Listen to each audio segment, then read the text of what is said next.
Je veux également évoquer avec vous un autre sujet majeur, celui du traitement des déchets. Dans cette même logique, qui est un cadre de développement durable que nous avons posé et que nous souhaitons voir se développer. Sur la question et la nécessité d'un nouveau modèle, un modèle davantage conforme donc à nos exigences d'exemplarité écologique, je veux bien sûr partager avec vous l'analyse que nous avons posée sur le traitement des déchets. Je pourrais me contenter d'une application mécanique du plan d'élimination des déchets ménagers tel qu'il a été arrêté par le conseil départemental, qui aura porté cette compétence pendant longtemps, avant qu'elle ne soit transférée à la région. Je pourrais me contenter de suivre les préconisations des intercommunalités qui ont la responsabilité des investissements et de la gestion. La région ayant en charge, vous savez, que la définition et l'approbation du plan d'action. Je pourrais me contenter d'accompagner tout simplement le financement des incinérateurs ou unités de valorisation, comme cela a été posé dans le cadre du schéma. Pour être tout à fait transparent, je me suis un moment laissé convaincre. Mais chaque jour qui passe soulève des interrogations nouvelles que je ne peux pas ne pas entendre. La problématique des déchets est l'une des plus urgentes à régler. La saturation des sites d'enfouissement est une réalité. Mais c'est un vrai choix de société auquel nous sommes confrontés. Pas simplement celle d'une approche technique ou budgétaire.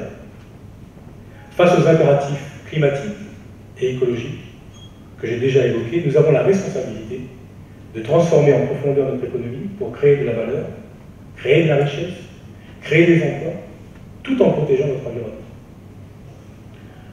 Je souhaite ainsi que nous fissions un objectif de zéro déchet à horizon 2030.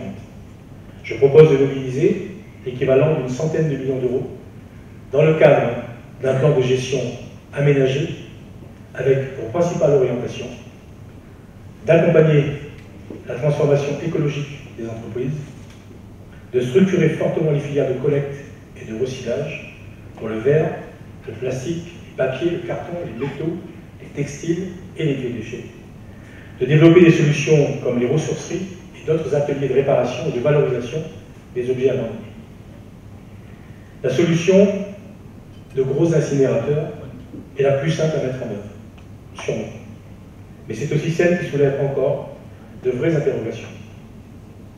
La région ne participera pas aveuglément, sous mon autorité, à construire des outils qui ne sont peut-être pas les mieux adaptés, que ce soit au nord, au sud, à l'est ou à l'ouest. Si nous voulons ce qu'il y a de meilleur pour la région, si nous voulons concentrer nos efforts à une refondation en profondeur de notre économie, si nous avons collectivement le souci de réussir le pari d'un développement durable et partagé avec l'ensemble des riverains, il y a des décisions à prendre et des orientations à valider, même si elles sont difficiles. Si nous mobilisons aujourd'hui entre 200 et 300 millions d'euros, peut-être plus, pour de nouveaux incinérateurs, nous ne pourrons plus jamais faire marche arrière. Dans le même temps, tout est fait aujourd'hui au niveau de la Commission européenne pour favoriser l'économie circulaire et rompre avec ces solutions. Ce qui conforte largement les choix que nous avons déjà posés sur la question de la transition énergétique. Vous le savez peut-être, la Commission vient de demander un moratoire sur le futur incinérateur à la Chapelle-Saint-Luc, dans la région de Troyes.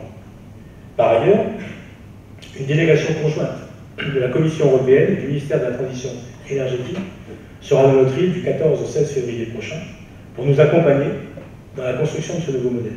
Il n'est pas trop tard pour agir. Une fois encore sur ce sujet, comme sur tous les autres, je ne souhaite pas que la Réunion soit à contre-courant de l'histoire. Nous allons travailler avec les syndicats de traitement de déchets, avec l'État, avec les membres de la Commission européenne, pour essayer de redéfinir un vrai modèle de gestion durable de nos déchets. Nous allons aussi engager des discussions avec le groupe Albioma, qui gère aujourd'hui des unités de production énergétique sur la base d'un mix bagasse-charbon et voir comment optimiser ces unités déjà existantes.